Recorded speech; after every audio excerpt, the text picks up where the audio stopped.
શ્રીજી મહારાજ એક વખત સંઘમાં સૌ સંતો ભક્તો સાથે ગામ ગુડેલમાં દરબાર જીભાઈને ઘેર પધાર્યા.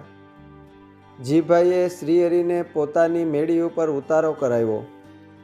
ગામના સૌ આબાલ વૃદ્ધ શ્રીહરિના દર્શન પામીને ધન્ય થયા.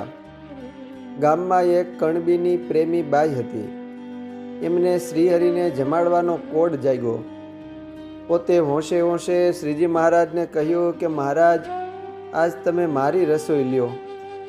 મારે તમને થાળ કરીને જમાડવા છે ને સંતો ભક્તોને પણ જમાડવા છે. શ્રીહરિએ આ કહી એટલે એમણે બ્રહ્મચારી પાસે પોતાના ઘરે રસોઈ કરાવીને શ્રીજી મહારાજને જમવા બેસાડ્યા. શ્રીહરિ જમી રહ્યા એટલે સૌ સંતો ભક્તોને પણ પંગતે પીરસીને શ્રીહરિએ આગ્રહ કરીને જમાડ્યા.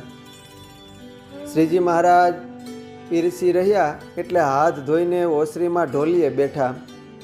એ કણબીની બાઈએ શ્રીહરિના ચરણે 100 રૂપિયા રોકડા ધર્યા અને પૂજા કરીને ઓવારણા લીધા. શ્રીહરિ ઘણા રાજી થયા અને જીભાઈને એ બાઈની સંભાળ રાખવાની ભલામણ કરી. બપોર પછી શ્રીહરિ સૌ સાથે ગુડેલથી ચાલ્યા ને ગામ કમિયાળે ગયા. સમય વીતે ગામમાં એ બાઈને ઘેર ધાડ પડી. તે જીભાઈને શ્રીહરિના ભલામણના શબ્દો યાદ આવ્યા. તે હથિયાર લઈને વારે ચડ્યા. ધાડપાડુ હારેની લડાઈમાં 18 ધાડપાડુને જીભાઈએ ગામ બહાર તગેડી મૂક્યા. પણ એક ચોર ગામમાં પછી આડો સંતાઈને ઊભો હતો.